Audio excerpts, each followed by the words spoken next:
talk about today once again for South Africa's elections. Whew, my goodness. Wow. Did you watch the elections take place? That was something else. So what about tonight? Anybody there? Did anybody actually watch the results come in? Let's see what we got here. We do have some chat on the board already. Let me see what we got there. All right. So Boydboa said that all those who vote MK. Did I hear correctly? Is Ronaldo really selected to go to Parliament? That is correct, Slotsteenkamp. Ronaldo Gos will be a member of the South African Parliament. He'll be moving to Cape Town here very soon. He gets sworn in, I think on the 16th or thereabouts. Hello to all the South Africans who still voted. Okay. Juan Oliver says, twyfel sterk of enige van hulle hier sal wees. Oh, cool. Yes, Ronaldo Gos, that's correct. Good evening, Sue. Good evening, Charles Van Altzen. The voice of reason, Emil Therrett is there. Val Cooper. Juan Oliver. Teresa, hello to you. Making sure I'm not missing anything. Renan says Jillian Smith, Charles Van Altzen, and Vilma Rasmus. All right, we got a good start here, 61 folks. Let's get started, folks. And first off, if you watch the Independent Electoral Commission's results come out, did you watch that event? Please feel free to just give us a thumbs up or say you caught it in the chat, because I can't put a, why is there laughing? Why is the laughing going on here? Oh, Teresa's laughing. Elections rigged, says Mob Smith. How were they rigged? Please, I'm happy to entertain that.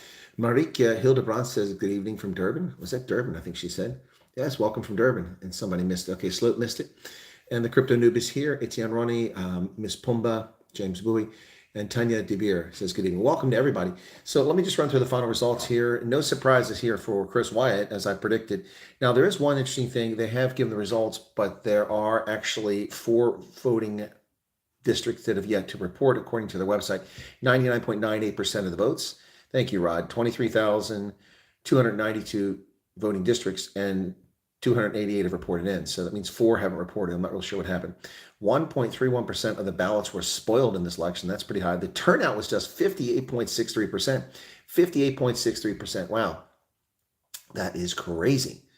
That is low. And that favors opposition much more than it does the leading party. And that's been borne out in this election, where the African National Congress has been brought to its knees and humbled.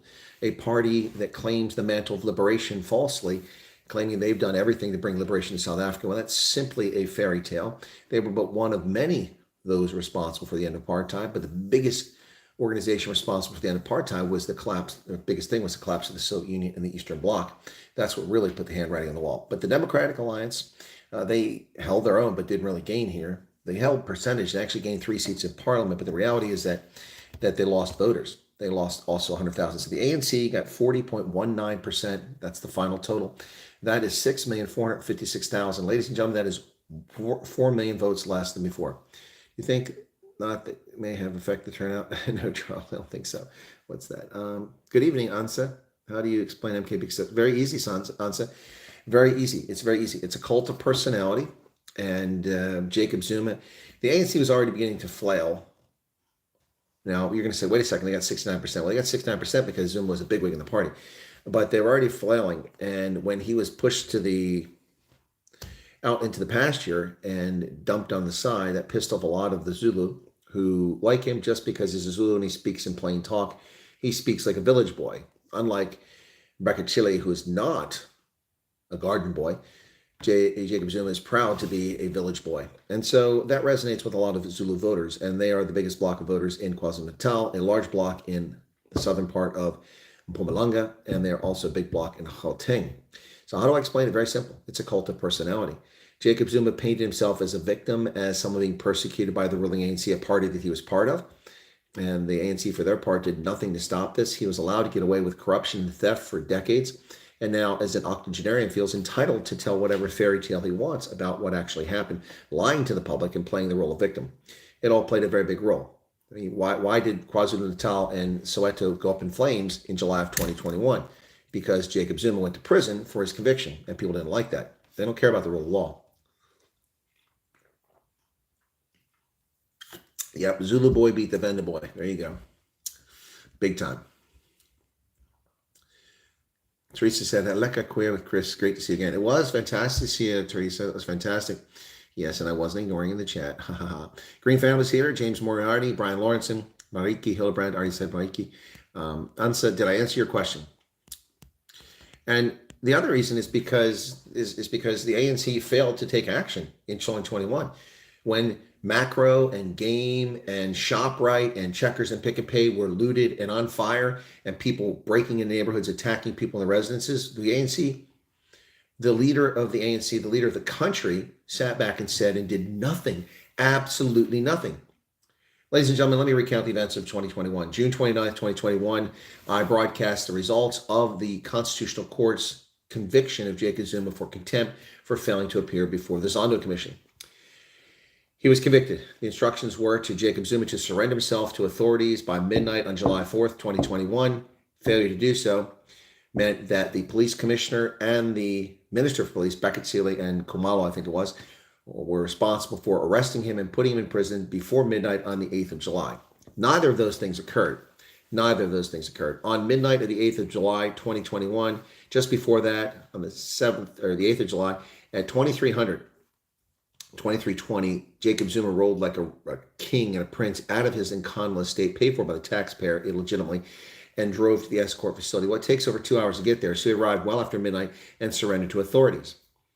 And nobody was punished for that. So then the backers of Jacob Zuma lit the streets of KwaZulu-Natal and Soweto on fire.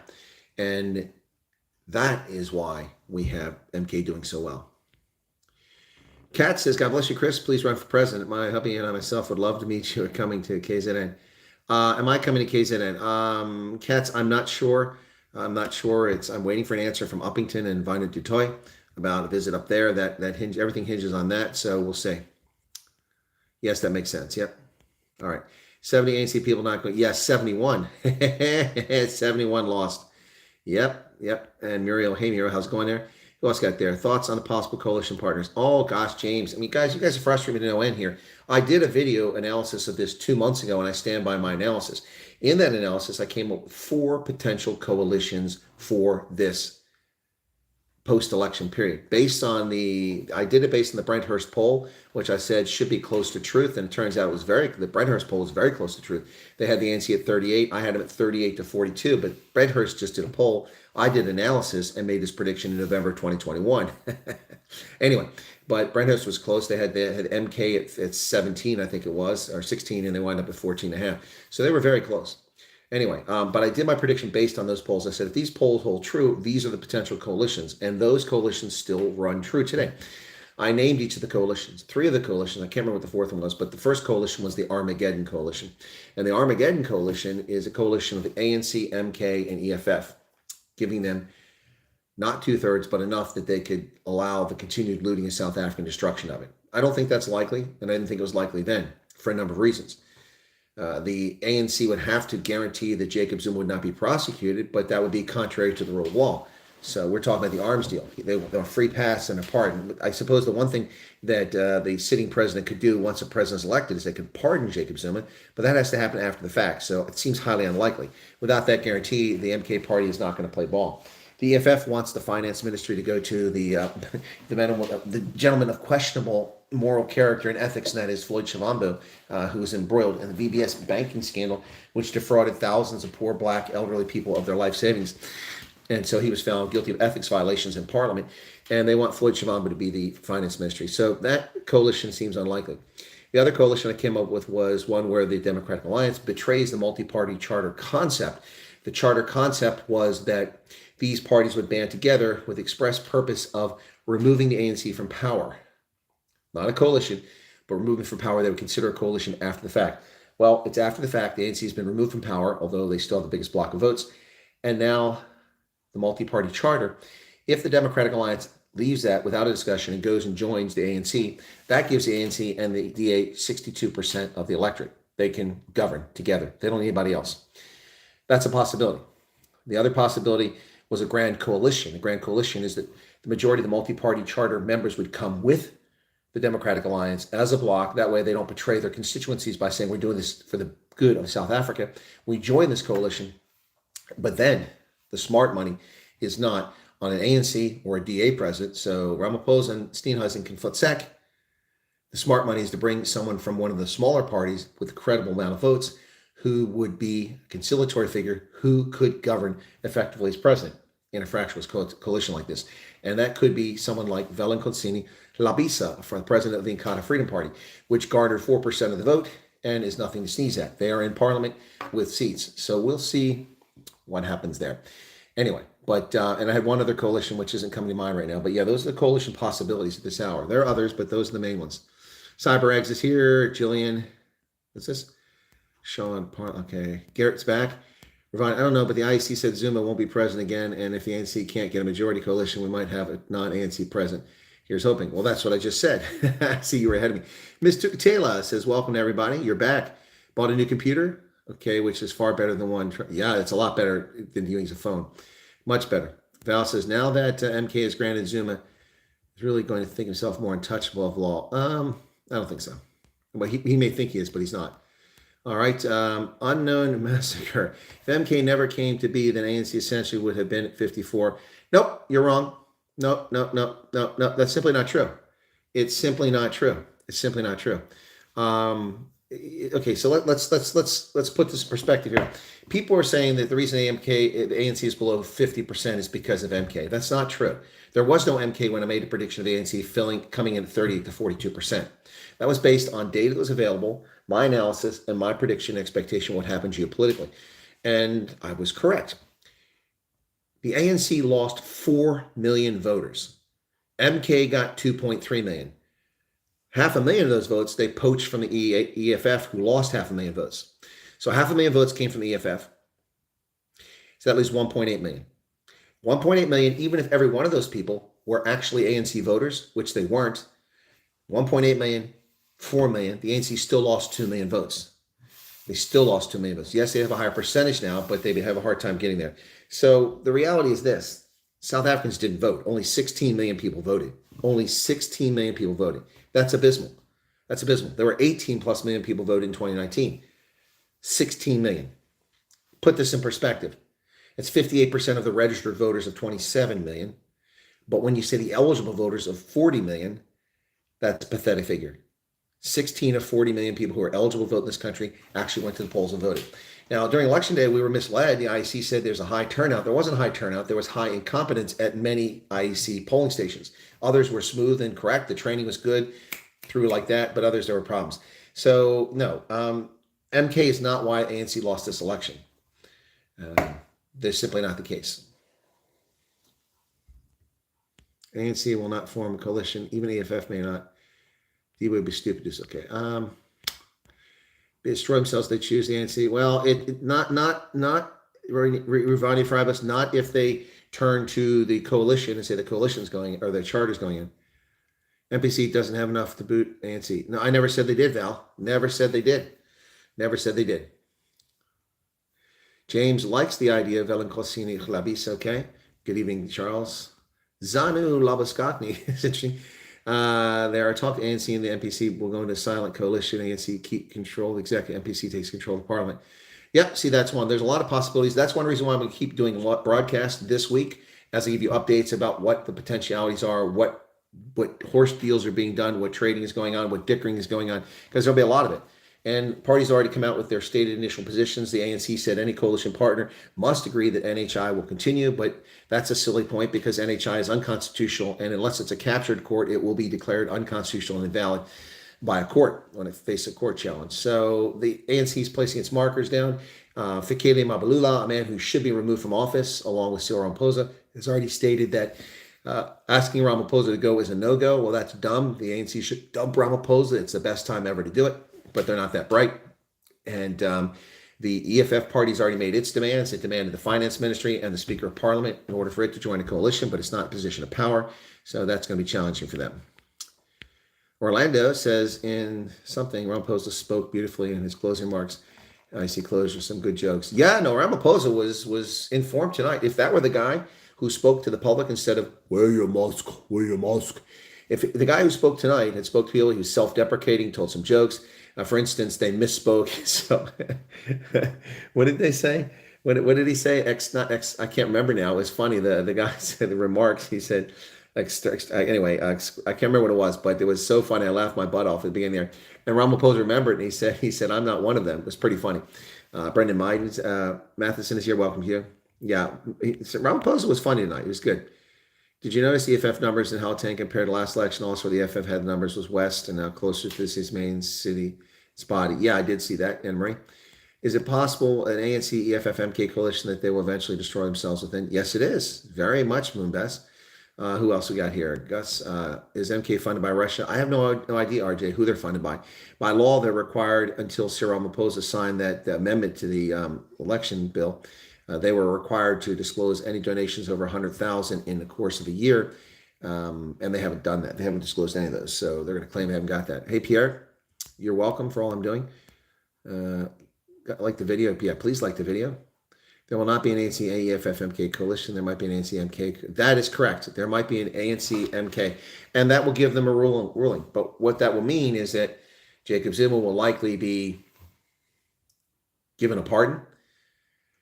They'll elect somebody's president, probably Ramaphosa, and then they'll continue to pilfer the country. They'll wind up giving MK some ministries, and that'll make them happy. So that's a bigger danger now. People are saying MK will never go into coalition with the ANC. Well, desperation makes strange bedfellows, and we could see all kinds of things happening there. So keep that in mind.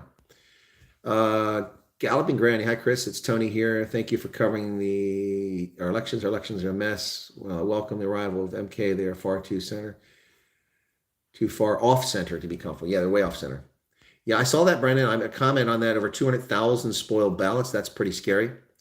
The left lane is still too heavy. Yep. Do you think the DA and ANC is a bad? I don't think it's a good move. Well, Theos Wart, there's not really much option here. The only other option is that the ANC govern as a plurality, but not a majority party, and then nothing gets through Parliament. In fact, that might not be a bad thing. No new laws to rename places. No new laws to steal things from people. No expropriation. Nothing happens. That might be just as good as anything else. Percentage should be based on the number of eligible voters, not the number of votes. I don't agree with that at all, Mr. Lewis. If you don't vote, then you don't deserve to be heard. If you don't take the time to go to the polls and vote, you don't deserve to be heard. And you shouldn't be given representation when you haven't bothered to participate and do the minimum civic responsibility to participate. This is not a horse buggy whip. It's duvos. Still hungry. So, Institute of Race Relations pushing such coalition, the silent coalition. The MPC and the ANC still work as opposition, but work together for the country. Yep. Well, it doesn't have to be silent. By the way, I was published by the Institute of Race Relations on Election Day. Friend or foe, go look it up on the Daily Friend. You'll find my article.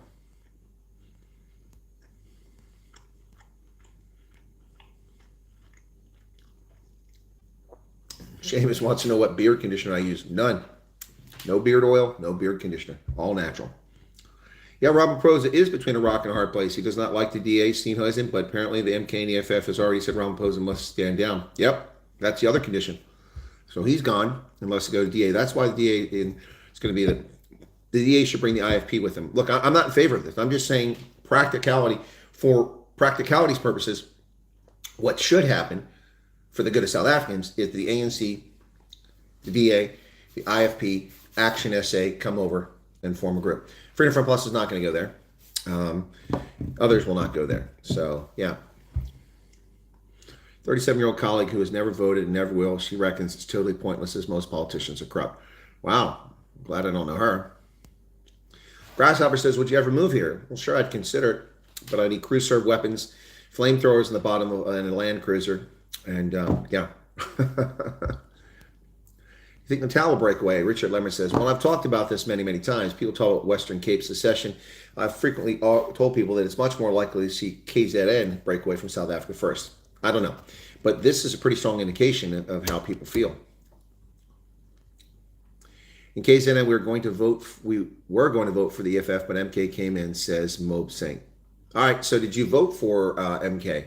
That's interesting. Like I said, MK ate the EFF's lunch. I predicted that. Several other analysts predicted that. Once MK came on the scene, we saw the polls. It was clear that the EFF was waning and losing support, as was the ANC.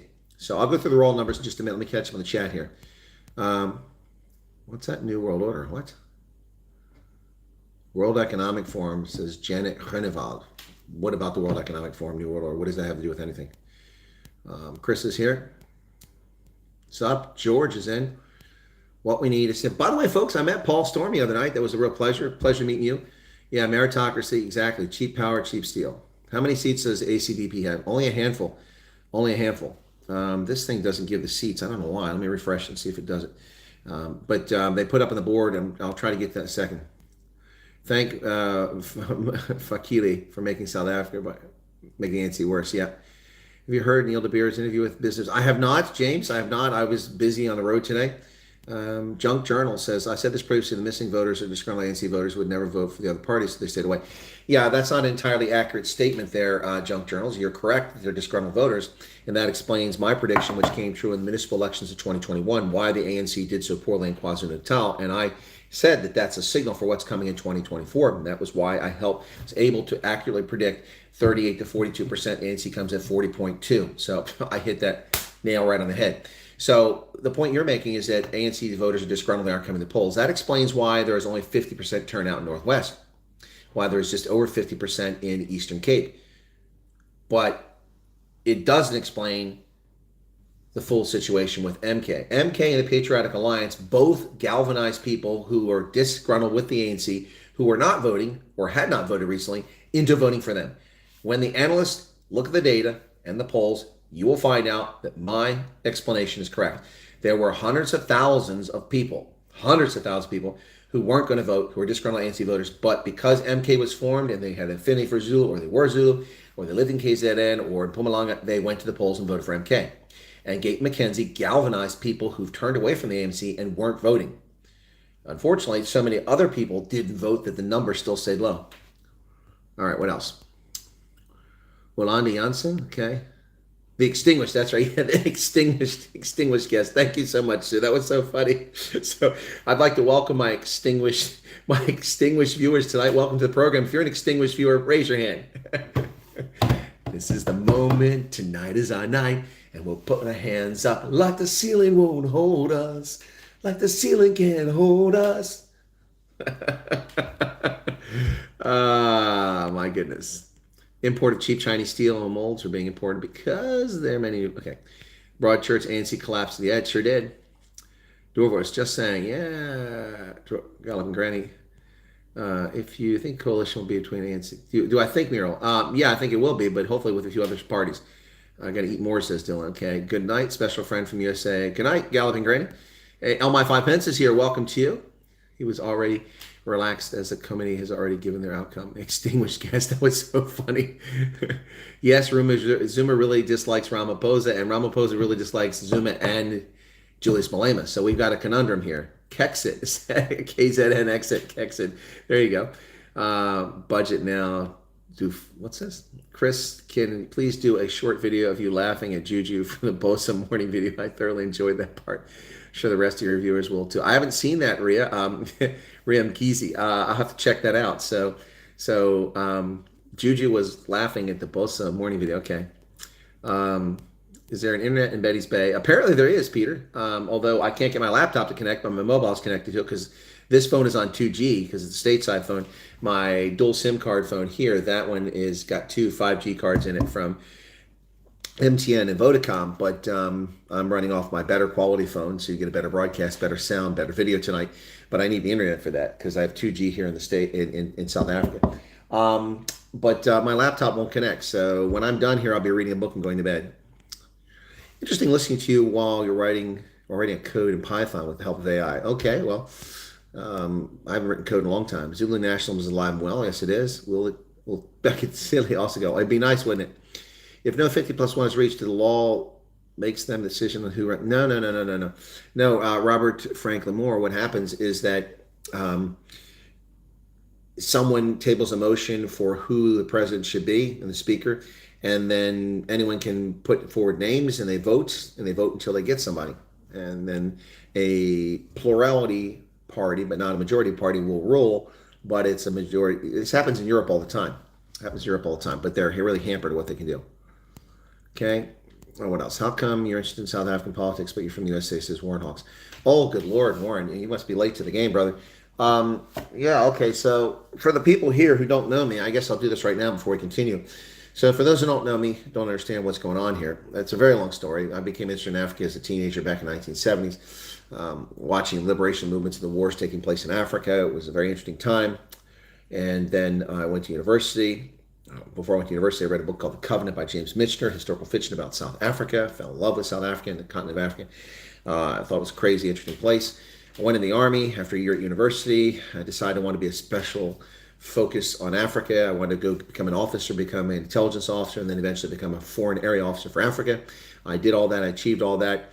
In the Army, I served 3 tours in Germany, 1 in Italy, 36 and a half years in the Army, 34 in active duty, 5 combat tours. I served in Tunisia, Liberia, Botswana, Malawi, Niger, Mauritania, Uganda, and Ethiopia at the National Security Agency, Chief of Staff of a $3 billion program, at the Defense Intelligence Agency as the Chief of the Southern Africa Branch, and then as the Deputy Chief for the Analysis Division, and then I also worked U.S. Africa Command. Worked at U.S. Army War College, taught at Iowa State University, ran HIV, tuberculosis, malaria programs, built schools, clinics, maritime, air, ground exercises, trained African militaries, hunted terrorists, redesigned the intelligence infrastructure of the Botswana Defense Force, rebuilt the armed forces of Liberia, ensured peacekeepers for multiple missions while working in the African Union, helped work on the response to the Ebola crisis in the Mono River region while I was at the African Union, and the list goes on and on and on. And so why I mentioned South Africa? It's a fascinating place. I speak 6 languages, 3 of them to fluency, the others to varying degrees of proficiency. And this is what I do. I cover lots of things, rugby, energy, all kinds of things. But Africa has always been a focus for me. So does that answer the question for you, Warren? Hey, Jacobus, can Neil de Beer be nominated as possible? Yes, he can. He absolutely can. Sure can. Wait. Did they even get a seat? Did they? I believe you have to be a member of parliament, so he could not be then. You have to be a member of parliament. I don't think they got a seat. Spoken to farmers in the rural areas, why last voted for the freedom. They said that the party focused on the cities, forgetting them in the rural areas. Well, that's pretty pathetic of them, Labaskakni, very pathetic of them. That's what they did. So they felt betrayed by the Freedom Front Plus. Wow. Well, if there's 50,000 farmers, which there aren't, what's this? Okay, someone just sent me a message on LinkedIn. I'll have to check into that. If there's 50,000 farmers, they're not. It's about 26,000 left. So the Freedom Front Plus should put all of its energy into getting 26,000 votes and ignore the cities. I mean, that's just juvenile. I can't believe farmers would do that. It's a shame if they would do that. This is, if that's true, what Zanu said, Labaskakni, if that's true, it just shows you how parochial and petty people are when it comes to politics. Again, an anecdotal story. I just ran for the state legislature in Pennsylvania, the first time I've run for political office. I am an elected judge of elections, but that's a different process. Anyway, so I ran, and one of my volunteers at the polling station told me afterwards that a lady was going to vote for me. He gave her a palm card. She went and she came out of the election. She said to him, he said, "Did you vote?" She said, "Yes." "Did you vote for the colonel?" "No, I didn't vote for the colonel." "Why didn't you vote for the colonel?" Well, Colonel Wyatt has a very impressive resume. He's done some incredible things, incredible accomplishments. But he was in the military when Barack Obama was the president. And Barack Obama was importing Muslims to America. So I voted for the real Christian. If rural voters in South Africa betrayed or voted against the Freedom Front, it's their choice who they vote for. If they vote against Freedom Front because it put an emphasis on getting urban voters, they don't understand politics. You cannot be a 1% party, a 2.5% party, and have an impact. You've got to grow. And the Freedom Front Plus shrank. Percent chance civil unrest diminished greatly tonight because not gone, but diminished because last night Jacob Zuma tried to start some nonsense. Tonight, Cyril Ramaphosa lowered the temperature and was actually a communicator tonight. He was actually interesting and informative, entertaining, something I haven't seen since he became president. He's been just a lump of coal sitting there, boring. "We're your mosque. Let's see the apartheid. We're your mosque. The West is racist. Give us billions of dollars, and we want more." Yeah, but now he was funny tonight, talking about the extinguished guest and other things. Interesting. So, yep. South African late news. What's the 2 for? All right, what else we got here? Enjoy your trip. Hope you have a good one. Thanks, Paul. All right. CR never came across as relieved as he did tonight. Exactly. That man is happy to be done. It's kind of like when my election was over after getting exhausted running around campaigning. I was glad it was over. ACDB has 3 seats. Thank you. Is it Lundi Janssen? Okay. All said and done, the state of South Africa is a sad sight to behold. True. Becky fired Zuma, and about 20 years later, the Zuma nightmare is back like Terminator. Not really.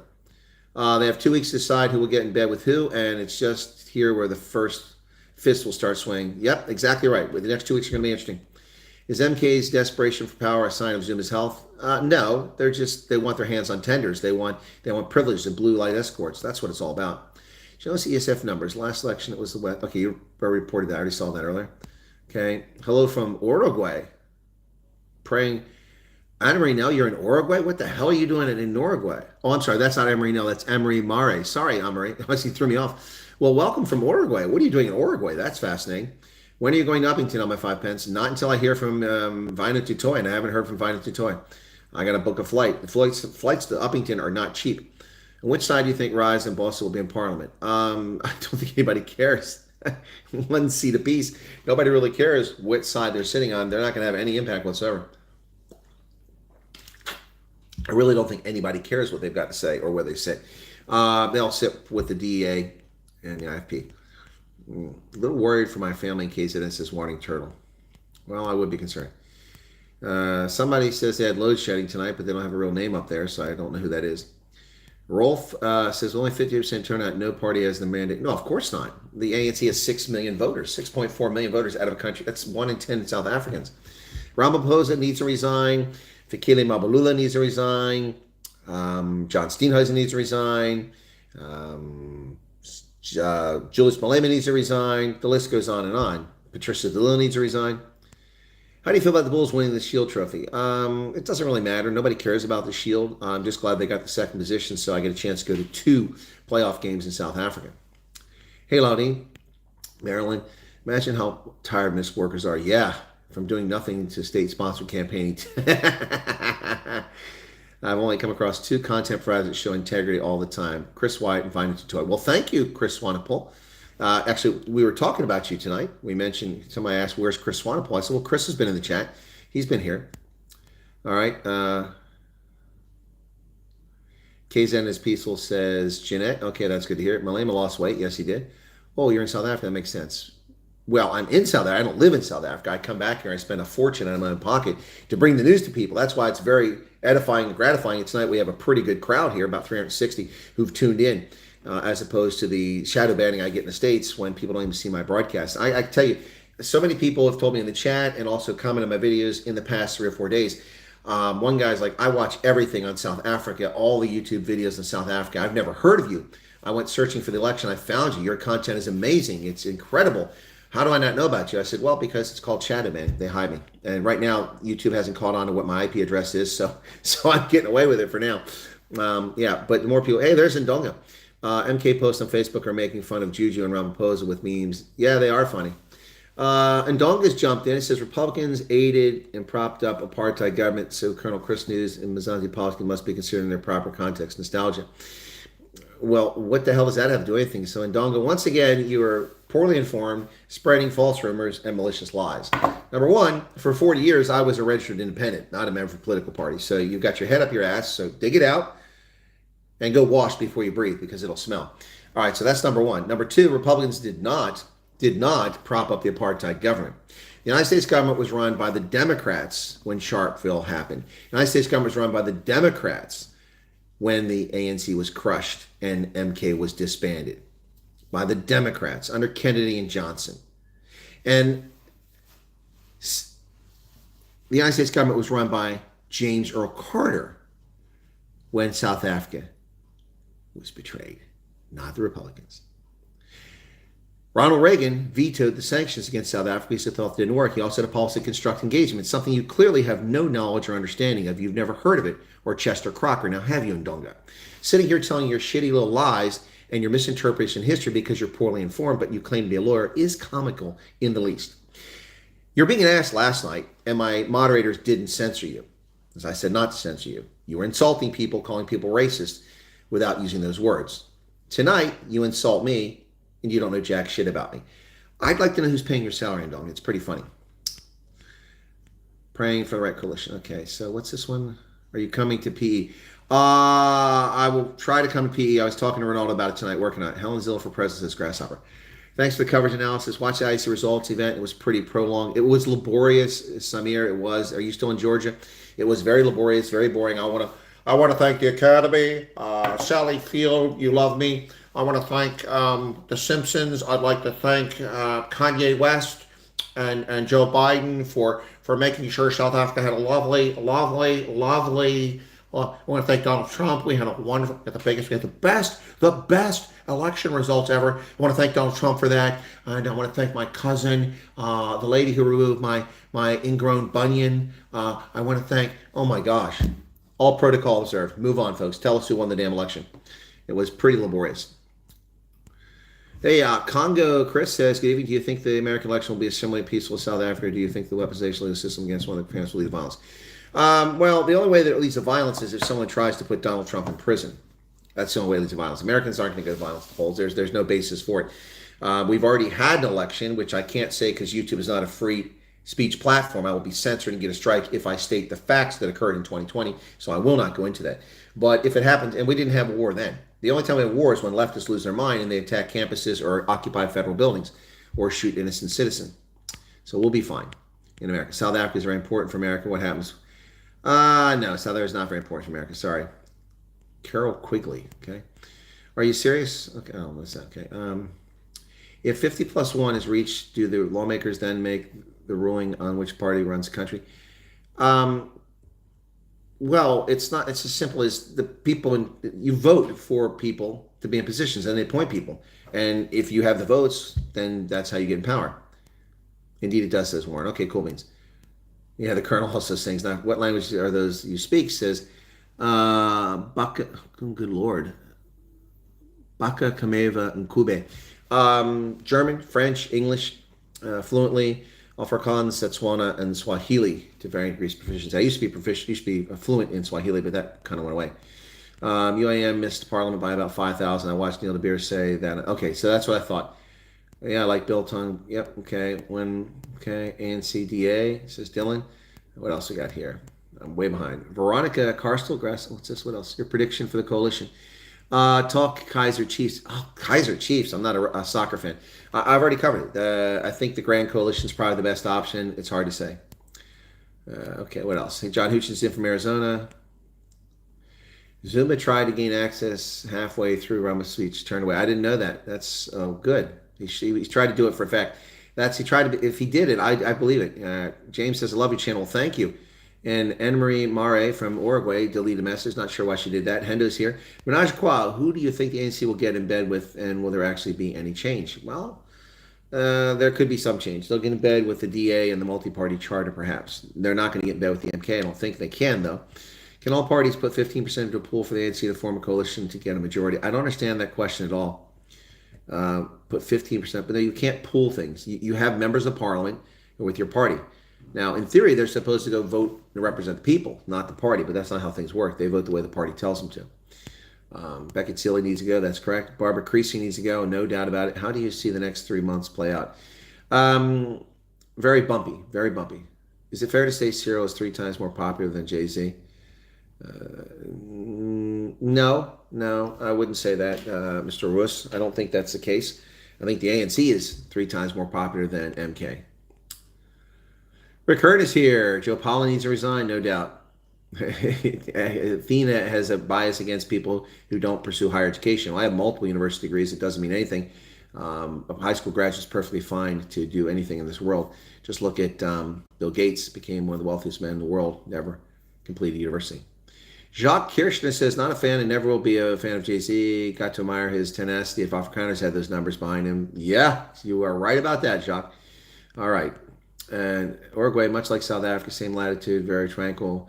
Oh, so you live there. Okay, I'm very thankful. I didn't know there were many South Africans living in Uruguay. And Chris says, we appreciate you. I appreciate you too. Predicted coalition. I already told about that. So what else? 6 million workers is my guy. What else? How is this not? No, this. What's this? No, this is not about SA. How do? What? Jean-Marie, no, I don't understand what you're saying, man. Are you drinking? And Zane and Nabi retracted a message. How about a road trip to Uppington? Need a driver? A skulk. That is a long, long road trip. and then I got to get back. So it's two ways.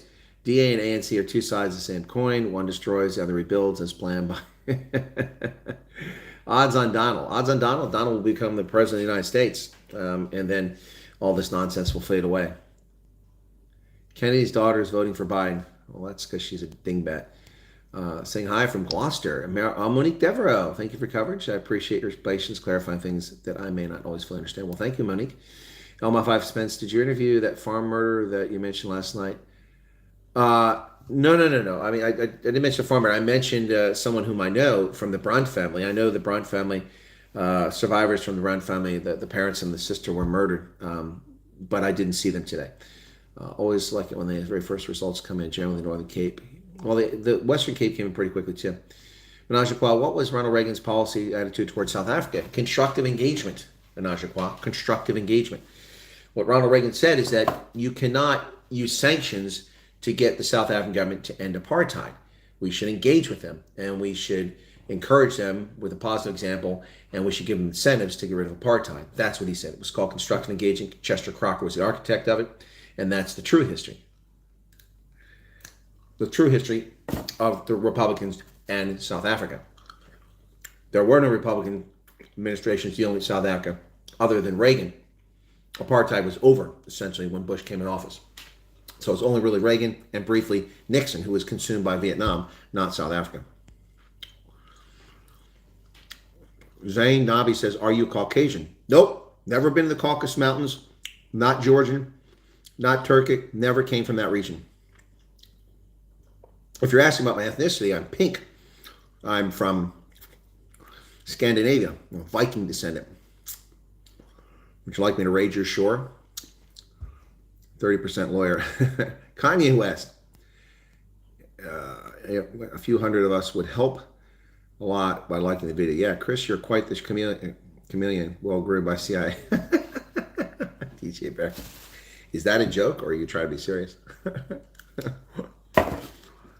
Well, if the CIA was footing my bill, I wouldn't be riding economy. CIA rides business class. I have the paperwork to connect the U.S. to both the National Party and the ANC at the same time. We're playing both sides. Well, 1 for 40. Congratulations. I'm glad you have paperwork. It's nice. And you haven't elaborated on how exactly you claim anybody was playing any sides.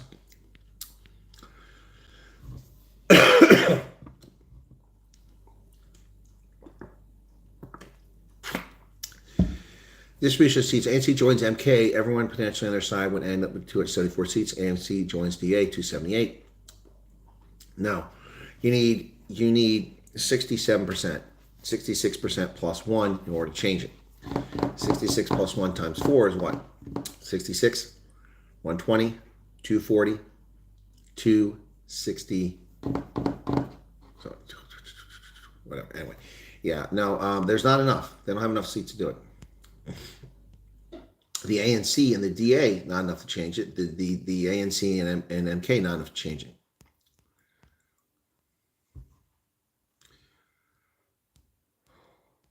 Hey, R1's back. I'll be back in Joburg soon. Coalition orgy. Many Afrikaners fighting in World War II for their British masters. Oh, that's true too. Zain Nabi says foe. What is foe? What is foe? David Mulcahy, you're doing okay. Well, thank you. Rossi for press. JP Dregmeyer. French tourist? No, I haven't seen any. I saw French tourists when I was here last year. Davi Root recommends South Africans to avoid buying property or any fixed assets that are liquid by nature as they present a significant risk to the wealth and cannot be disposed of easily. Correct. What do I think about what, Anne-Marie Murray, about that? What he said, I agree with it. What's your opinion of the DA leader? I thought they did quite well under him, even they didn't grow much. They didn't grow, also, if they lost. The DA lost votes. They didn't grow. Don't buy into the propaganda that the percentages. The DA lost voters. In 2014, with a much smaller country, the Democratic Alliance secured 4,004,000 votes under Helen Zille. In 2019, under Musi Maimani, they had 3.6 million. Under this leadership of John Steenhuisen, they have 3.5 million. So the country's bigger, there's more voters, and they have not gone anywhere. Now, the DA did hold on to the Western Cape, which many analysts erroneously claimed they were going to lose. I wasn't one of them.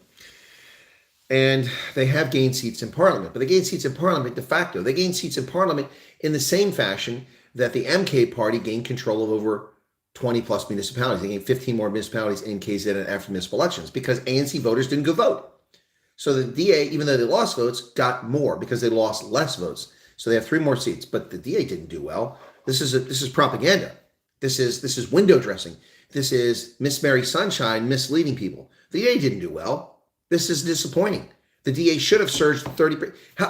Are you serious? 360 days of load shedding, 90 murders per day, massive PPE theft, massive corruption and fraud, nobody prosecuted for it, feckless foreign policy, 6 million foreign nationals illegally in the country, xenophobia, taxi wars, theft everywhere you turn, no roads, no rails, no electricity, no airports, no planes, and the DA can only get 21% of the people to vote for them. That is not a good return. That is not a good result.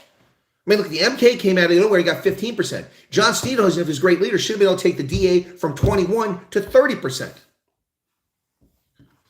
They should have done it. Didn't do it. Didn't happen. Didn't happen. So that's my thought, Bossov.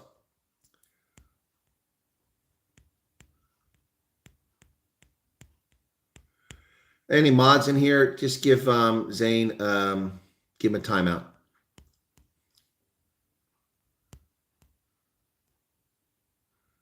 $4:40 in the morning, says Chris from Australia. Unfortunately, Afrikaans has always been British. Yikes. Okay, I'm not going to finish that. Okay. I can't do it. Would one of my mods take care of that? And yeah, thank you very much. Give him a timeout. Thank you. Didn't the ANC invite Zanu to come to South Africa? Yes, they did. It's going to be ANC, DA, IFP, and Freedom Front. GD, I think that's pretty accurate, except for the Freedom Front Plus. I don't think they're going to go into it. Yep. We're having lots of rain, says James. Did you see the Christians that was murdered in Haiti? I didn't see that. I saw the Christian missionaries. That was before I left.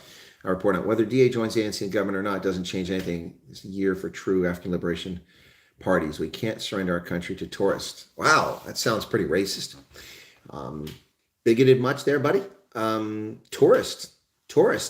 You mean like the Nguni-speaking Bantu people who traveled down on vacation the African Rift Valley about 2,000 years ago, crossing the Zambezi and then the Limpopo to push aside the Khoi and San residents of Southern Africa into the Kalahari and Karoo, taking over their land, stealing the clicks in their languages. Some of these folks. Are those the tourists you're referring to? The Nguni-speaking peoples, buddy? Seeing that you are in Betty's Bay, try out Ollie's Fine Meats. Ollie's Fine Meats. Thank you for that, Werner. Okay. Northern Cape has 5 people. If you're an American in Stellenbosch, Boer means policeman. Really, Paul? Okay. Do you think coalition politics has a risk of coalescing into 2 blocks, similar to a two-party system? No. Coalition politics has a long history in Europe in particular. We've seen it for years. It has the coalition politics has the inherent problem of being fractious and fragile. Italy had something like 78 or 87 governments after the Second World War up until the year 2000, and their governments were constantly collapsing. When I lived in Europe the first time, one day it was an Italian government. They formed a coalition. A week later, a partner pulled out. The thing fell apart because there were so many partners. That's the problem with coalitions. And then the dirty deals you have to do to get people to be part of coalitions. Nick Stevens says the DA would be the best, but anything is possible. Andre de Groot is here. Okay. 1 of 4. I guess you don't know what you don't know. You say so. Okay. The DA signed the NPC, so if they go in, it's not a breach. It's not a pact. And the agreement, the multi-party charter, as I reported from Emperor's Palace in Kempton Park when it was unfolding, and when they explained it, I did the broadcast, I did the interviews, I said that the multi-party charter, as they said, is just an agreement to get to the election. It's not a coalition. It's not an agreement after the coalition, or after the election. It was an agreement to get the coalition, to get to the election. However, they worked with these parties, 10 other parties for the past year, and they do owe it to them to have a conversation. Reportedly, that occurred yesterday.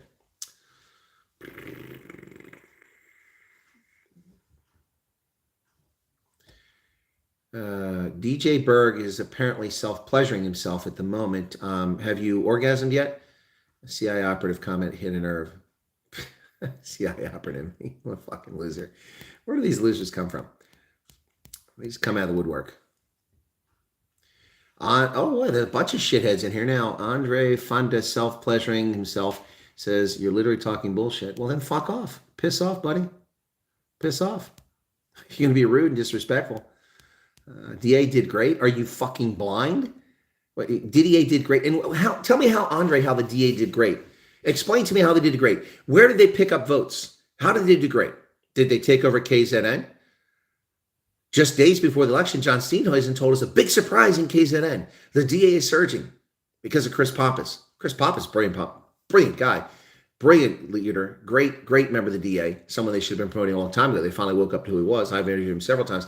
But how exactly did the DA do well? I'm willing to listen. If you've got an argument that makes sense, tell me. How did the DA do well? They have fewer votes than they got last time around. How did they do well?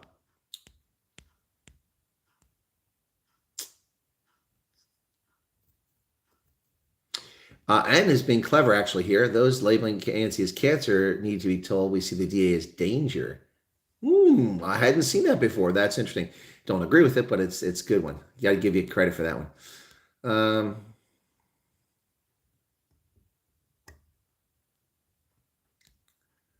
South Africans never wanted apartheid. All we ever wanted was self-determination. Yep.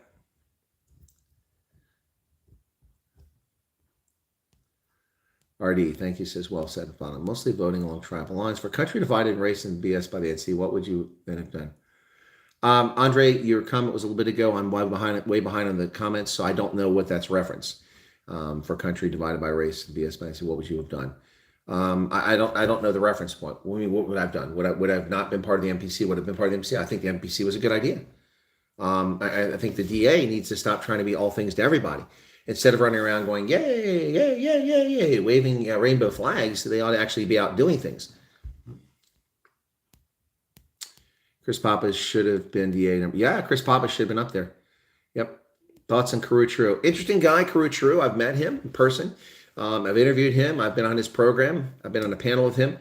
He took me around for a tour of Chatsworth. The guy is highly respected in Chatsworth by people because, unlike politicians, Karou True, a comedian, is out helping people, getting food to people, making sure the electricity gets turned back on.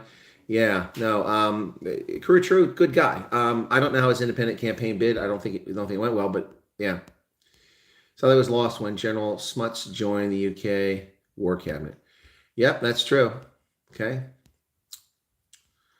Exactly. Opposition has failed. Simple. Why? Whatever I go to deep old trans guy, never any DA representation around. Need to be in those areas 80% of the year for 5 years. Exactly. See, and that's, again, we can go back to, thank you, Patrick, for saying exactly what I've said for years. The reason these political parties have failed is because they start campaigning 90 days before the election. And then they whine about not having enough resources. Well, if you're a political party, you're campaigning 365 days a year by meeting your constituents, by being out in the bush, by being in the hostels, by being in the suburbs, by being everywhere all the time, answering questions, developing policy, raising funds, listening to people, becoming known, and affecting their lives. That's how you get elected. You don't get elected because you put up a little flag and says change, stan sam, Forza, Italia. That's not how you get election. You can win elections that way, but that doesn't mean you're going to serve people well. I could not let myself to vote for DA lockdown. Call me a criminal rainbow alphabet. Oh, yeah, there you go, JP Dreckmeyer. Thoughts on Lloyd Austin's recent speech? I didn't see Lloyd Austin's recent speech on Dilly, so I don't really have an opinion on it.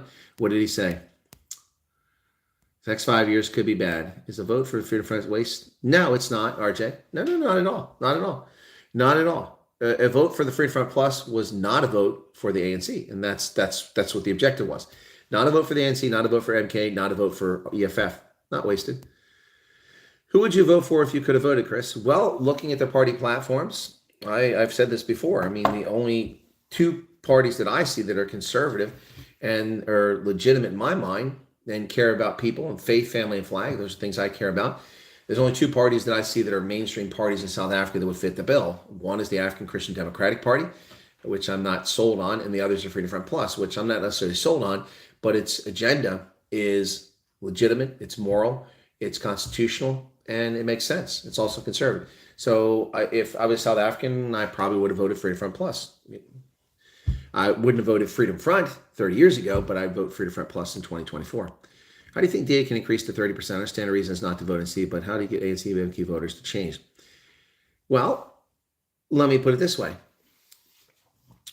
How many DA people spend their time in Kailicha, in Soshanguve, in Alexandria, Chatsworth? There are some, but that's not a focus for them.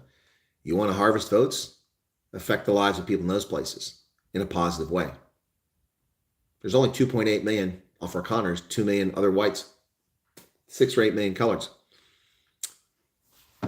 You got to broaden your base. Patrick is right, says Robert. What did Patrick say that was right? I missed it. Okay. We're keen to have him back on the show, Karucha. Well, Karu is like Big Daddy Liberty. He's kind of fickle, hard to get him on channel.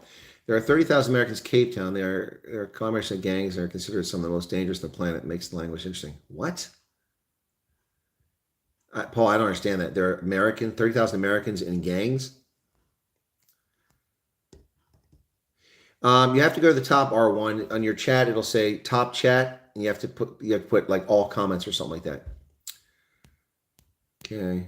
I hope the horse trading leads to cutting red tape. Well, that would be nice, wouldn't it?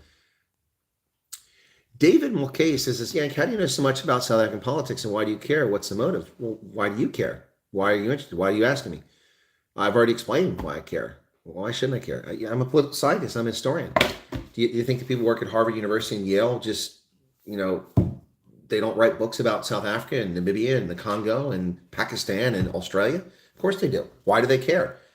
Because they grew interested. I grew interested in South Africa by reading the Covenant. I've already explained that. And from there, the interest grew. Yeah. So, why do I care? What's the motive? Well, the motive is to stop the nonsense and little trolls come in here and get people to think critically. Like the comment where someone just told me I was speaking bullshit because they said that I was wrong about, said I was speaking bullshit about the DDA not having done well. How am I speaking bullshit?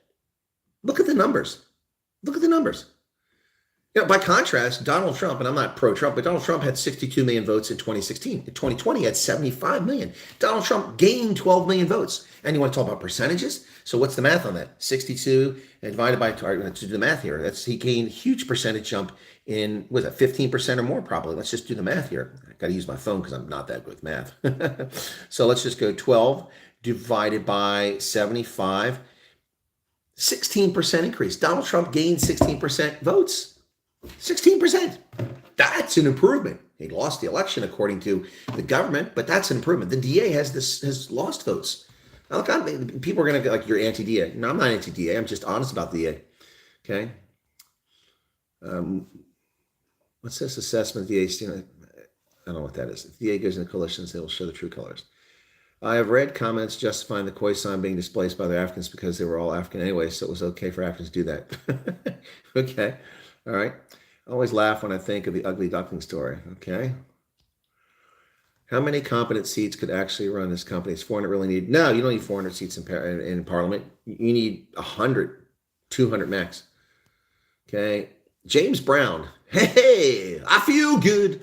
Hello, Chris. Ex-Pennsylvanian here. What chapter or part of Michener's The Covenant was your favorite? Does that novel help understand politics and history in South Africa? Michener, also Pennsylvanian. I didn't realize James Michener was a Pennsylvanian. I'm not originally. I live there now because the Army War College sent me there. James Brown, I have read The Covenant 3 or 4 times, but I have not read it probably in 2 decades. I don't remember which chapter. I really like the early stages when the Dutch arrived after the Bantu migrations. I didn't like the Saltwood story so much, which was the focus of the book as they went forward. The Saltwood seemed like an artificial sort of thing to me, but I just love the book. Fantastic stuff. Let's hope these politicians really keep South African public in mind with their decisions and not their ego. Well, Nick, let's hope.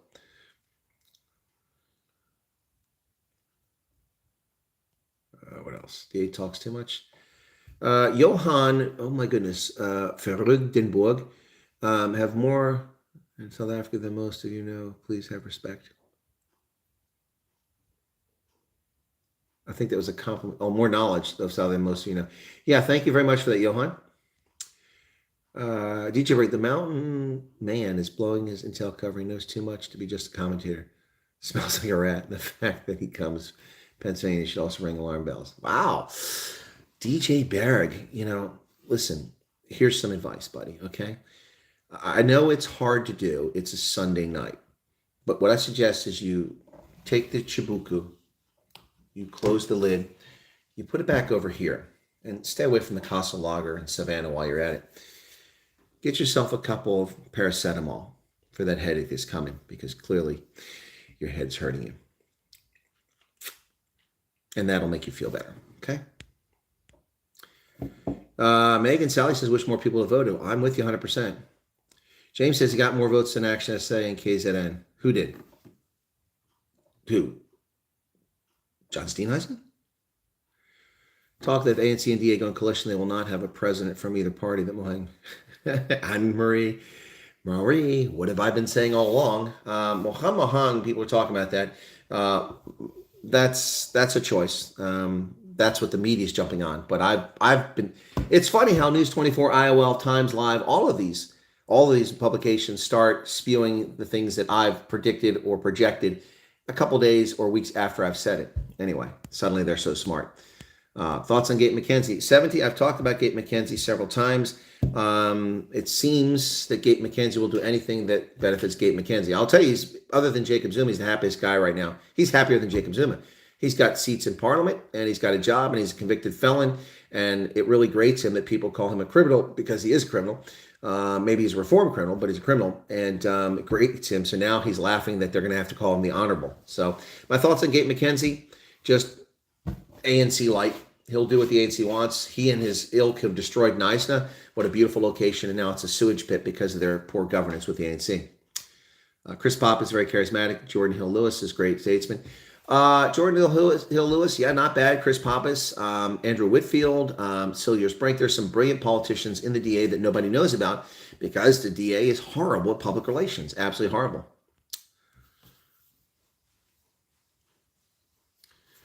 Jonathan DC says, I can tell you the DA plan to fix South Africa and support Ukraine and support Israel. Posters on lampposts is not campaigning. Thank you, Ann. That's directly correct. And I will be getting a pair of scissors and helping remove those posters very soon. I have them for my collection. Yes, Grasshopper, I've reported on the decimation. In fact, I've said it sarcastically and sardonically a couple times that maybe now we don't have to listen to Tani Pat claim to be the speaking voice of the Cape Colors. Clearly, she doesn't have the attention. I mean, Neil De Beer's party got nearly as many votes as Tani Pat got. She got 28,000 votes. Yes, Chris Pappas is young, but that's fine. That's not a bad thing. Okay. Any Christian party in the Cape can't work, may as well have the Harry Potter party. Not really sure what you're looking for there with that.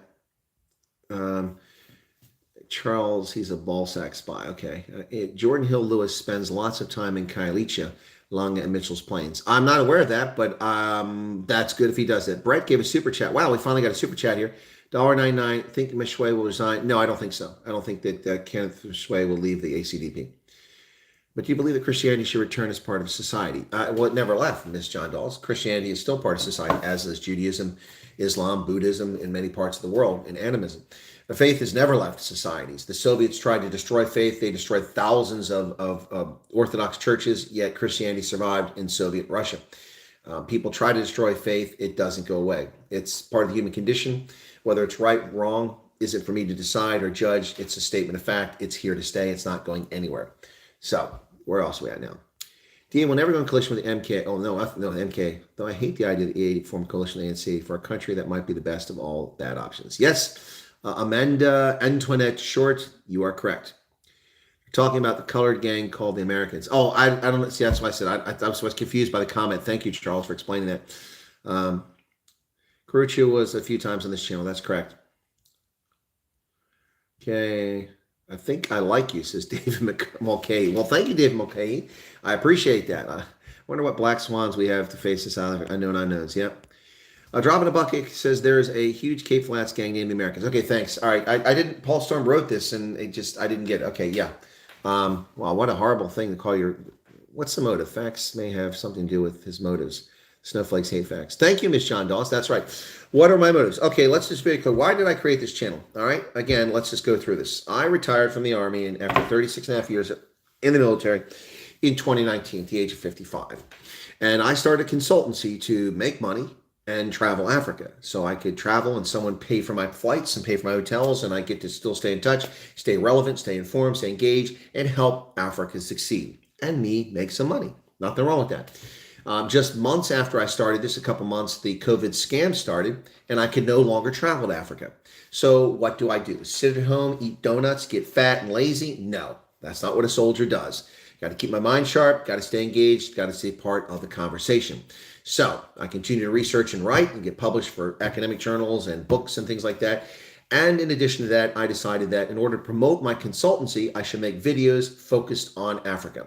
I made strategic videos and put them on my YouTube channel. I made a mistake of not making a business channel. I used my personal channel. I should have made a business channel. But the videos were about the African Continental Free Trade Agreement, about the terrorism in the Sahel, about South Africa, about land expropriation, about many things. And that took off. And my only intent at the time was to promote my consultancy. My consultancy hasn't done much of anything because everyone's forgotten about Africa because of Russia, and Taiwan.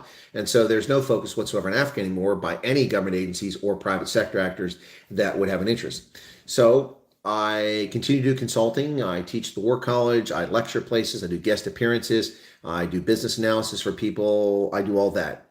And that makes a little bit of coin. But I also, because people came to my channel and liked my cogent, thoughtful, insightful, objective analysis of events from around the world, not to mention my knowledge and understanding of so many different issues and things, they found it reliable and asked me to continue doing it. And I did it. And then when COVID eased, I continued to do it. People demanded that I come to South Africa and visit my audience, half of which comes from South Africa. So I did it. And I found it to be my liking. That's my motivation. I want people to think critically. I want people to question things. Not to be questionable, not to be turds, not to be trolls, but to ask the hard questions. I mean, here's the question. The gentleman said earlier, I forget the name now, he said, wow, that's bullshit. You're saying the DA didn't do well. Okay, I explained why they didn't do well. You're going to tell me that a political party that continues to lose votes in every single election is doing well. That's horse manure. That's propaganda. Now, you can say they did as well as they could do under the circumstances, and I think that's a fair statement. But that doesn't mean they did well. And I want people to think critically. You can check my facts, and sometimes people rush off. John Jarvis is one of them, try to prove me wrong. And occasionally people find something that my fact is 5 minutes out of date or it hasn't come true yet, and you wait 5 minutes, it comes true. But that's my motivation. I don't get rich. I don't get famous. I didn't ask for that. I don't want that. And if that doesn't jive with people who have a hidden agenda or you think everybody's got some objective, then you have a really dark view on the world, a truly dark view on the world. I tell people I identify as a lampshade because I shed light on the world. BRICS is getting the USA out of Africa. Not really. Joe Biden's doing that. We're looking at 5 years unrest, says John Dawes. Oof. DA has plateaued, and the reason is because people are also disenfranchised with their LGBTQ stance. That's part of it, Ulrich Holzhausen. That's a very German name, Ulrich Holzhausen. That's part of the reason, yep. And they're housed in Pollsmoor, next to the U.S. Embassy. Pollsmoor is not next to it's not. We don't have an embassy. You mean our consulate? I didn't know that Pollsmoor is near the consulate. Is there something you don't like about ACDP? No, R1. What did I say I didn't like about ACDP? I didn't say anything bad about it. 210 seats in Parliament is best. The last thing country needs is a serious woke movement. Yep. All right, let me try to catch up here. No, AfriForum is actually the Joiners Forum. They only serve Afrikaner joint interests. Says DJ. I don't know MP for Neisner. I don't know either, James. Can't cure greed. George is laughing at something. Bevan Weber says, "Hi, Chris. Do you have the seats for the parties?" Yeah, I did earlier. Let me see if I can get back to that. Sorry, we got away from that. Give me a second here, and I'll get to that. All right. So the ANC lost 71. The DA gained 3. MK 58. Of course, they had 0, so that's all gained. All right, so here's the results. I don't want the Northern Cape. I want the national ones. They've got the provincial ones here. Oh, come on. ANC's decline. There you go. So the ANC at its peak had 279 of the 400 members of parliament. Now they have 159, 120 less than they had in 2004 when they peaked. Voter turnout has gone from 89 in 1999 to 58% in 2024. Wow. All right, so here is the breakdown. Oh, that doesn't give me a number. Shoot, let me if I do it this way, if it does. All right, I can do it this way. Okay, so here we go. ANC 159 seats in the parliament. The DA 87, MK 58, EFF 39, and then we have a whole block of other parties here. Freedom Front Plus 6, PA 9. What else you got here? ATM 2. Yeah, so it really goes down. Yeah, the Good Party, I think, got 1. So that's the major blocks. 159, 87, 58, and 39. EFF had 44. They're down to 39 seats. They lost seats as well. Yeah, so there you go. That's it. So there you go. Dinner is served. Did I answer your question? I hope I did there. Okay. Welcome to Betty's Bay. Well, thank you, Vanity Duplessis. Gate McKenzie video got a lot of views. Not my Gate McKenzie video. You were correct. The DA had a dismal performance and lost the opportunity to capitalize and lost. Yeah, exactly. Herman Lombard. Exactly right. I mean, I said the same thing in 2021. How do you possibly not take over the entire country with the performance of the ANC in 2021 municipalities? Yes, there's an answer for it. There's people voting out of loyalty and out of ethnicity, but if you're a serious party and you're claiming you're doing well, you've got to win. You've got to win that stuff. And they did. Glad Cape stayed blue. Okay, says Sedgefield. PA 9 seats, correct? Late to the show. Hello, says Sandy Hunt. Buckle up. It's going to be a bumpy ride. Getting used to this gravel road. Yep. Okay, I hope you're keeping dry. I'm keeping dry. If you apply for solid citizenship now, then you should be able to vote in the next election. Seamus, I have no interest in becoming a South African citizen. I hold the best green card on the planet. That's American citizenship by birth, and I won't relinquish it, despite the fact that my country is run by a bunch of lunatic communist lefties. The only way to conquer religion is with books. Well, religion comes with books. DA is definitely not very active in Oudtshoorn. See, there you go, says Alta Fonsale. Patrick says, Gayton said yesterday that whilst they want recounts, we're getting our suits ready for Parliament. He's simply a grifter, but I don't think dangerous to the country. Yeah, I agree with you, Patrick. Stay away from the Chibuku. I'm way behind here. I think we'll have to relocate from KZN to Western Cape, says George. Okay, don't know how Gayton goes from jailbird to super rich. Well, that's a good question. Are you a warrior poet like John Lovell? I'm not really a poet. Ants, thank you for your membership. 34 months. All right, Justin Port. Okay. Do you have the seats? Oh, sorry, Bevan. I just gave them. This is a while ago. 2107, about 6 minutes ago. So, Bevan, if you hung around, I just did it. 159 for the ANC. Then it's, excuse me, 159. Here you go. 159, 87, 58, and 39. That's the big parties. Yes, the DA is sending Ronaldo host department. He's going. DJ says, Chris, you've mastered MK Ultra strategy as well. Your fools guzzle views like Kirby vacuum cleaner. These souls are so gullible, malleable. Wow, DJ, you these are big words. Did you learn that in school? Did the prefect teach you that? Did you learn those words, those big words? MK Ultra? Such losers.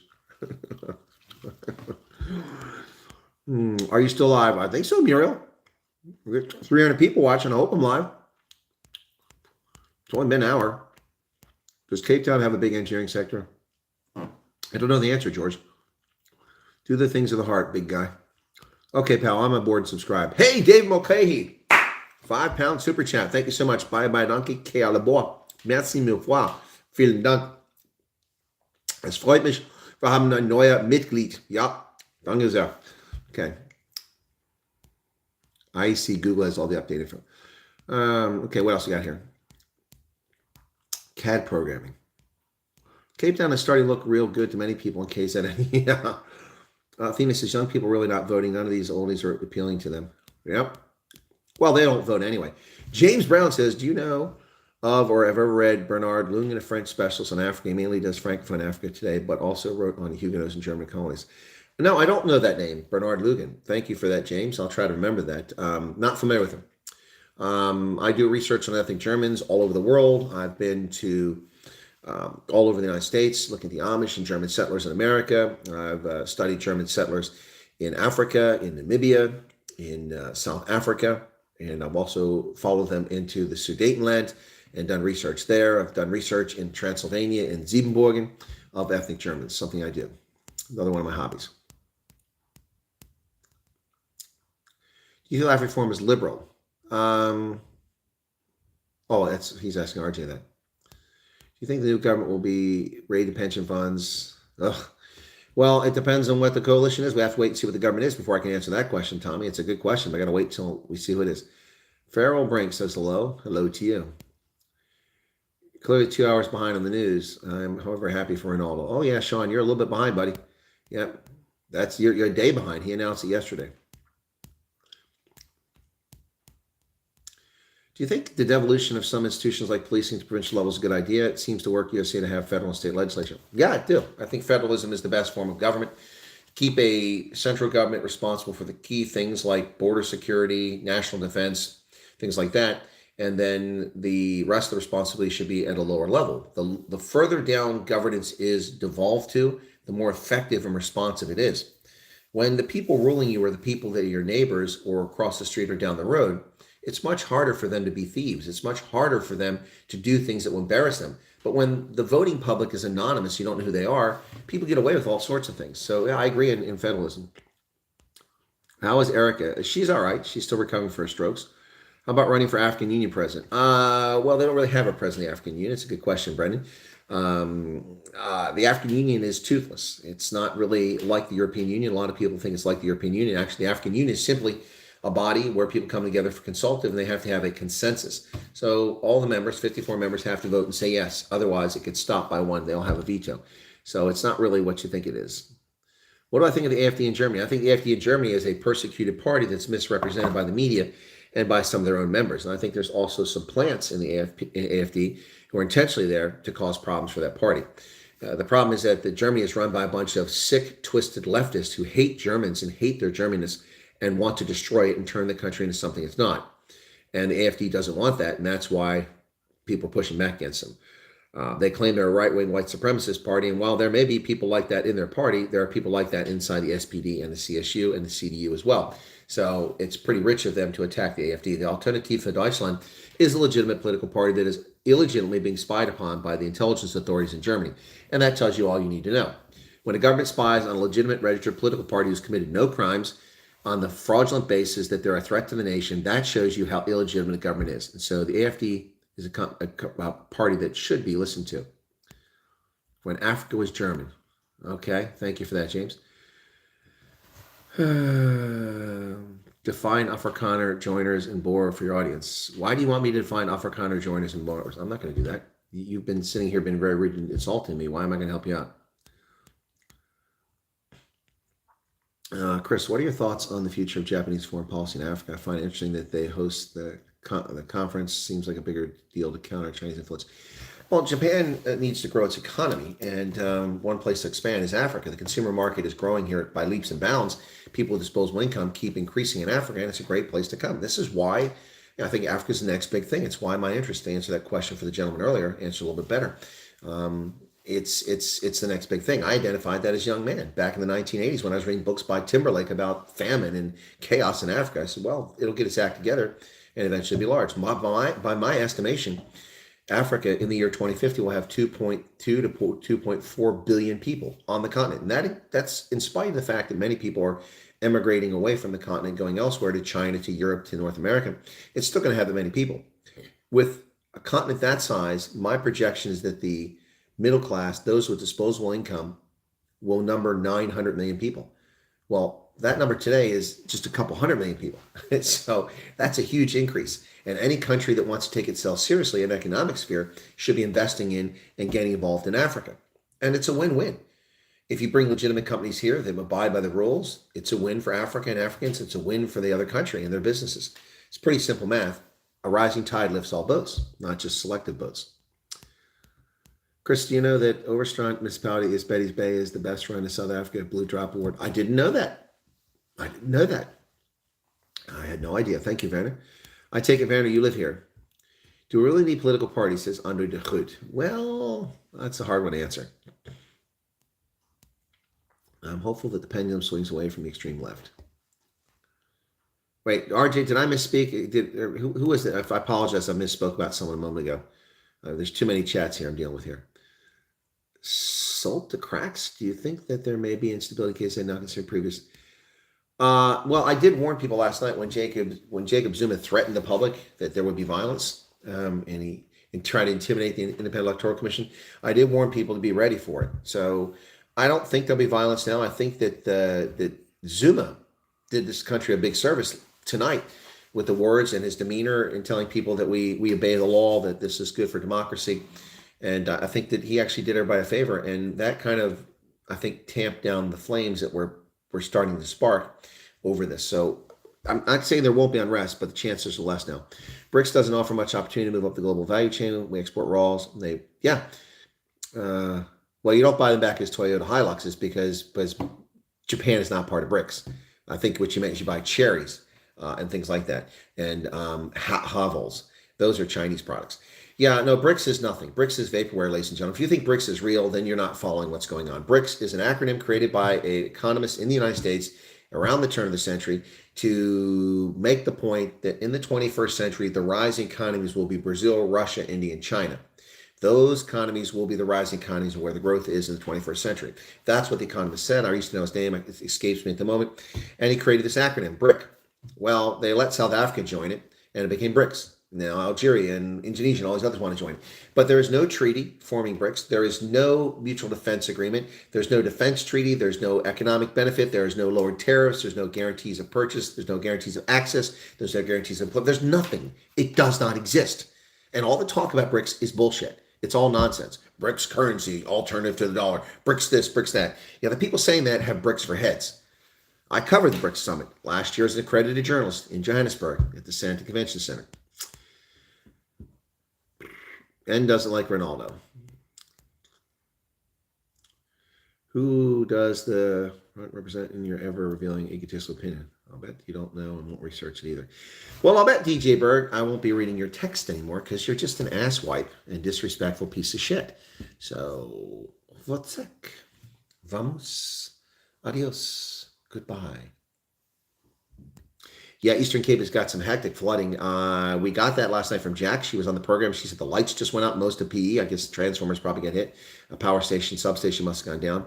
And then later I heard about the flooding. I got a video sent to me today of a fire station in Uitenhage that was just flooded. It was hectic. I mean, it was unbelievable. Thoughts and prayers to the folks out there dealing with the flooding in the Eastern Cape. It's not a pleasant thing to deal with. Which sectors cite the most potential in Africa, in your opinion, considering the growing middle class in Southern Africa? Which sectors? Well, IT, home construction is another one, and everything comes along with it. All the pieces that go into a home, all the material, that's another one. It's a growing sector. Automobiles will be another sector, but that's a little more dicey because it takes a bigger step up the rung before people get there.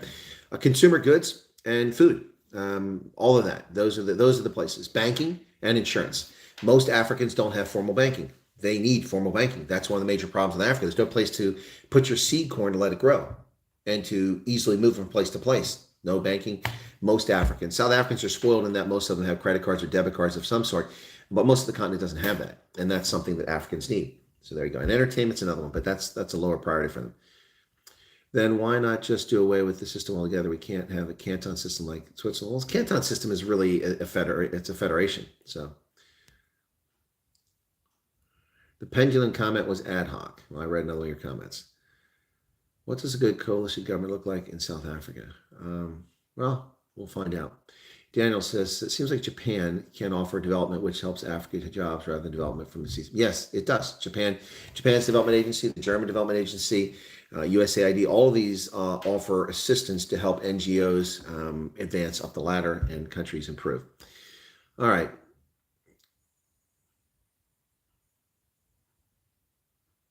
All right, what else? Yeah, I know, Vilma. It's BRICS Plus, but it's still nothing. I'm not familiar with that phrase. Ravs. Vanna says, yes, sorry we missed the meetup. Pringle, been on honeymoon. Ooh, a honeymoon, Vanna. Ooh, well, congratulations. Yeah, well, I'm here. If you want to link up in the morning, welcome. I'll be... I'm Betty's Bay tonight, and I'll be here in the morning. I'm going to go down and look at the penguins in the morning. I'll probably be live streaming from the penguin colony if I can find it tomorrow. And yeah, and I can get a signal down there. So if you'd like to meet up there, you're welcome to do that. I always enjoy meeting viewers. It's pretty cool. All right. Hey, there's Jax. We're just talking about you. Major warning for tomorrow. Okay. Another storm. Thank you. Jax is becoming my meteorologist. Some people are spicy in the chat tonight. Yes, they are. Since MK is good showing KZN and there's no reason for them to turn to violence, they achieve their best possible outcome. I agree, Orlando, but then there was no reason for Jacob Zuma to make threats to the IEC. Look, I mean, this is the problem. Jacob Zuma is a petulant child. And let me explain. At the age of 81, he should have more maturity than to say, this is what he should have said. Let me tell you what Jacob Zuma should have said. Jacob Zuma should have done a press conference last night in which he said, the IEC intends to certify the election tomorrow. By law, the IEC is not required to certify the election until 7 days after the election. We are concerned that the IEC intends to certify the election on Sunday. We understand that parties want to form a coalition to form a government. They only have 14 days to do it. So we appreciate that. However, there are already 579 objections or complaints to the IEC about the conduct of this election. And they're already going to recount the votes in 24 different voting precincts. We have additional concerns, additional complaints, which we need to get into the IEC. We therefore ask the IEC to delay their certification until the 7 days when they're required to by law. Now, this is not what he said. This is what Jacob Zuma said. Do not provoke the people. There will be trouble. I'm sorry, that's a domestic terrorist threat. And if I had my way, a bench warrant for his arrest would have been issued immediately. Hell says Ronaldo's weird. Dan Robinson says Jim O'Neill coined. That's it. Thank you. Jim O'Neill. That's right, Daniel. Former Goldman Sachs. Yep, in 2014, David Cameron appointed him to investigate viruses and superbugs. Wrote a book on it, from economist to virologist, totally normal. Well, no, okay. But let's be fair. You got Daniel. Let's be fair. Intelligent, insightful people who are cogent and capable of analysis can go from one field to another. They can. I can analyze the energy industry. I can analyze counterterrorism. I can analyze economics, macroeconomics, political sciences. People have a set of skills that can be applied across one field or another. And I can tell you this, I saw this before. One of the best books I ever saw about Zimbabwe and the farm invasions was written by an economist, a former World Bank economist who taught at a small college, not a university, a small college in North Carolina, wrote a book about the farm invasions. Now, he knew nothing about it. He had been sent to Zimbabwe by the World Bank for a negotiation to loan money to them back in the day. So he had one trip there for just a week, and that was all he knew about Zimbabwe. When the farm invasion started, he did his research, and he wrote the best book ever. He pointed out the obvious. When Mugabe lied and said, well, the country is starved of rain, and that's why the crops have failed. It's not because we took the farms from the white farmers. Well, he showed Landsat photographs. That's kind of research it was. He went and got Landsat photographs and showed the rainfall when rainfall was lower in the entire growing season than what Mugabe's complaining about. But the farms were managed by commercial farmers who did it efficiently and effectively with their irrigation and judiciously, and the fields were green. Despite the fact that there was a drought, the fields were green, and the aqueducts and tables weren't drained. So you don't have to be, you can go from one thing to another. So I haven't read that stuff, but Jim O'Neill, that's the guy, right? And oh, by the way, economists, and they look at everything anyway. So as an economist, you're looking at epidemiology, you're looking into it, you're looking into virology, you're looking into infectious disease and the impact it has on the economy. This is why I can jump from field to field, because as an intelligence officer, I have to identify threats, and I identify the threats by looking at them holistically. And so I'm not your typical intelligence officer said, okay, well, there's 2 regiments here, artillery there. No. I'm looking at those artillery regiments, how quickly it can move, the motivation, what impact the environment's going to have on the terrain. All of that comes into play. And when I looked at Southern Africa, let me just tell you something very poignant. When I came to Southern Africa in 2000 on a trip, and I went to Botswana, I wanted to interview the Botswana Christian AIDS Intervention Program. They were highlighted in the Wall Street Journal, and I read that article on my way down. And so I wanted to go talk to them. I already contacted them, but then I saw the article, like, oh, that's people I want to talk to. And I want to go talk to them because they had had success in helping people reduce the transmission of HIV and giving counseling and testing services. So I went to Maun in the Okavango Delta, and I had been unsuccessful getting with the program director back in Gaborone, so I was bummed out. Then I went to Maun and I saw a sign that said the Botswana AIDS Christian Intervention Program, BOCIP. And so I went in there, and there was a Danish woman who was working there at that place, And so I walked in, and I was with my colleague, and I said, "Hi, I'm Chris Wyatt. I'm a captain in the U.S. Army." I showed her my business card that I produced with my GeoCities email address. And I said, "Can we interview you can I talk to you about HIV?" She said, "Sure." And so when I'm done, she said, "Let me get this right. So you're in the U.S. Army?" I said, "Yes." And she said, "And you're an officer?" I said, "Yes." "And you are in Botswana and you want to understand HIV?" I said, "Yes." She said, "Why would you want to understand HIV?" I said, "Because HIV could have a devastating impact." This is 2000, by the way, before any of this stuff really hit. Could have a devastating impact. She said, "What do you mean?" I said, "Well, in a country the size of Botswana with just 2 million people, you only have a handful of bankers and engineers and thoracic surgeons, if you have any of those, just a handful of them. In America, we have tens, hundreds of thousands of them. The loss of a banker is bad. The loss of a life is sad. But in Botswana, it could be catastrophic. There's no one to replace them, no one with the skills. You have to bring someone else from elsewhere, or you do without skills." And the reason I say bankers and engineers and electricians and people who moved up the chain, it's because HIV tends to be an affliction that affects the people, not exclusively, but those who move up the economic chain. In no small measure because of the concept of the small house, an informal relationship where you have another partner and you have sex with that partner and sometimes even have children while they're in the small house, and you have a formal relationship with someone else. Multiple concurrent partnerships spread HIV rapidly when no one protects themselves. Not because people are sexually hypersexualized, but because of the nature of it.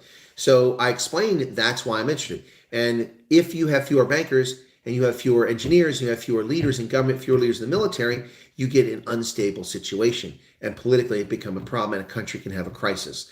That's why I care about HIV. I also care about the human impact, of course, because I'm a human being. I care about that. But it's about the instability that could be caused by this infectious disease. I told the Danish person that in 2000. So that's why someone can do both or more. Will Paulie meet the penguins colony? I don't know. I think we've had enough circus and clowns. Yeah, what's the goals? Well, to get rid of corruption and to get rid of racist policies and go for it. Welcome to Cape Town, says Farrell. Okay. Zulus never speak straight to the point. They always talk around the point. Okay. What else we got here? Federalism sounds good to me, says Andre de Groot. Yeah. Who is now the president of South Africa? We don't know, Jonathan Jacob. I think you meant to say who's the president of South Africa. The coalition has to form, government has to form, and then they have to vote on it. So we'll find out afterwards. Hey, Fleshin, how's it going? Trudy Schmidt is asking DJ Berg some questions here. Good questions.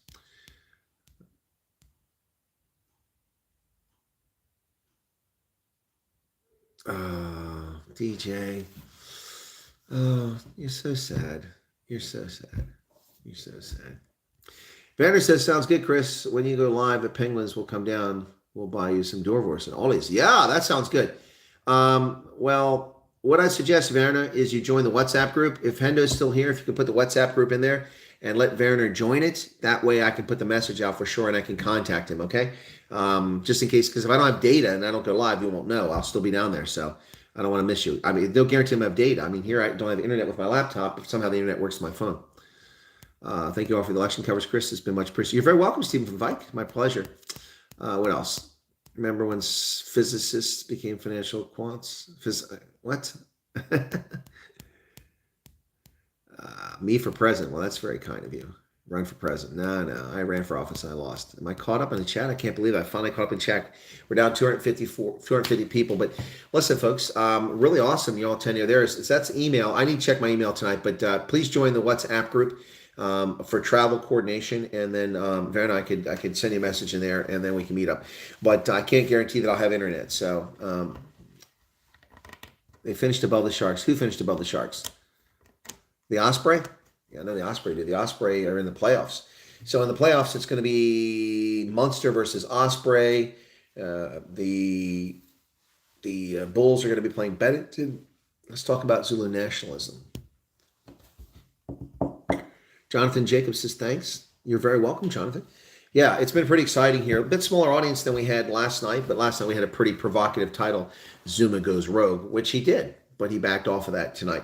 So it's been a long day. I overslept this morning, folks. The people making noise at the hotel I was at in Cape Town, They didn't come in all the time, but the elevator's down the hallway. I was on the ground floor of the hotel, and I had a little apartment there. It was nice.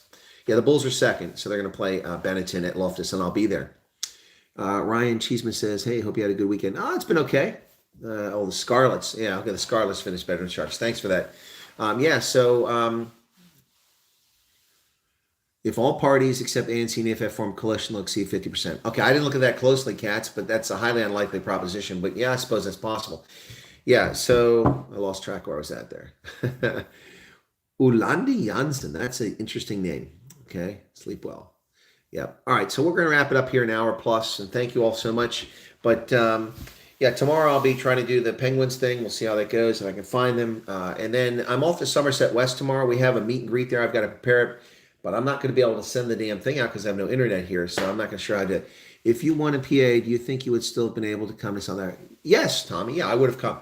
I said that on my broadcast when I running. People were concerned. You're going to stop doing the news, and I said no. I'll still do the news. I still did the news when I ran for office. There were a couple days towards the end where I just had to go campaign. I couldn't do the news, so I still did it. But as far as would I still come to South Africa, I said that. If I won the primary on April 23rd, then I would be coming to South Africa for 2 weeks when the election occurs. That's it. If I don't win the primary, I'll be coming for a month. And the reason for that is that I owed South Africa this trip back, and it's important to cover this election. It's historic. It's the most historic one in South Africa since 1994. So I was going to cover it, but I wouldn't be able to afford a whole month, not financially, but time-wise when it comes to the campaign if I'd won. But since I did win, I can afford the whole month time-wise. And so there you go. Chris says, thank you. Cool beans. By the way, I'm trolling with that comment. I have no idea what it even means. I have no idea what the heck it means either. I am on the right. Says Charles. Clowns to the left of me, jokers to the right. Stuck in the middle. Anyway, so I got a hat today from one of my followers. Gave me this in Durbanville. So gave me the hat today. Thank you for that. Yep. Anyway, yeah, there's the tour group. Do you know, Chris, do you know how of Camp Hawaii? I don't know what that means. All right, we'll see you on the next stream, guys. Thanks a lot. I'm going to go ahead and see if I can't get internet now on my laptop. I'll try it again, eat some dorvos, and enjoy my energy, and rack out for the night. And then tomorrow, check out Betty's Bay, which I didn't have time to check out this afternoon. And then maybe stop in Pringle Bay on the way back, and then back to Somerset West tomorrow. We have a meet and greet at the Kapstadt Brauhaus in the Strand tomorrow, and that'll be at 6 p.m. if you can make it. 6 p.m. All right? Cool beans. All right? Thanks for being here. Be sure to hit the like button. It costs you nothing but a moment of your time. And we had a lot of trolling going on tonight. If you enjoyed your trolling, good for you. If you were annoyed by the trolling, you can always block people on YouTube. If someone's annoying you, you right-click on their name on the right-hand side, 3 radio buttons will come up, and you just push it. Hey, Trudy says, love your videos. Thank you very much. You just push that, and then you don't see any of their chat. Jeanette says, good night. Good night to everybody. Slop. So I can't remember how I said it in Afrikaans. I'm drawing a blank right now. I'm tired. Rod is in here. It says, good night. You all take care. Schlaf gut, and we'll see you guys tomorrow. Yep. Thank you. Thank you, James Brown. I feel good. Thanks a lot, James. And I hope I answer those questions. Slap lekker. That's what I meant to say. Thank you, Muriel. Thank you so much. Slap lekker. Lekker slap. All right, cool beans, folks. God bless. Be safe out there. Take care of yourself. All right. Have a good night.